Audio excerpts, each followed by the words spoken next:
Here's my unbiased, spoiler-free review of Scream 7. Let me be completely honest with you guys. I am a huge Scream franchise fan.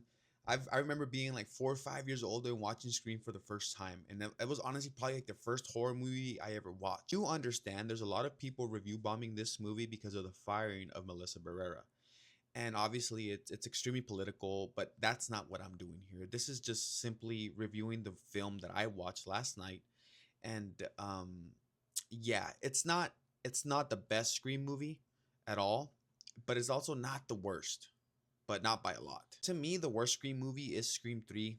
I did not like Scream 3. I feel like it was just a poorly done movie, rushed movie. Obviously, Nev Campbell was like only in the movie for like 15-20 minutes. I do think that Scream 7 is probably the second worst movie out of the whole franchise. You can definitely tell that this movie had many reshoots. The first 30 minutes of this movie were really good, and it kind of resonated with the other Scream movies. But then after those first 30 minutes, it took a huge nosedive in a different direction that did not make sense at all. The first 30 minutes looked like many of the other Scream movies, and then the rest of the movie looked like a CW or almost like a Pretty Little Liars TV series. And some of the ideas I did like. I felt like there was many good things that Kevin Williamson tried to do in this movie, but it was just executed extremely poorly. There was a lot of things that just didn't make sense, so many plot holes that were like, why? Or how can you answer this? How can you cover that?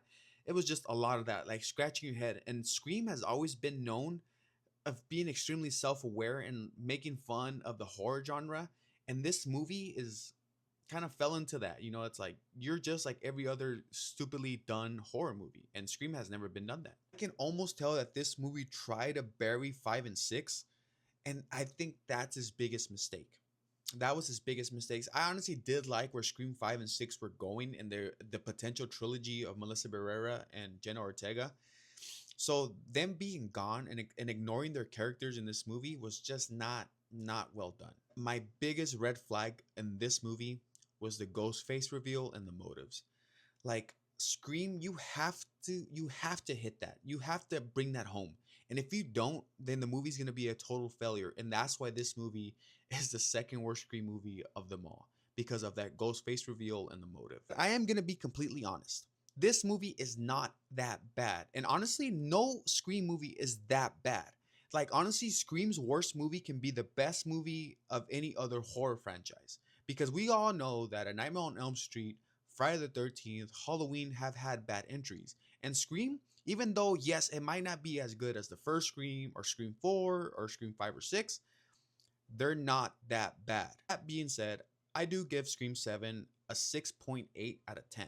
But guys, honestly, it's not that bad of a movie, and you should go to see it in theaters because it's a fun time. It's a fun time, and your casual viewers, you guys are gonna love this movie. But the hardcore Scream fans, yeah, you might not like it.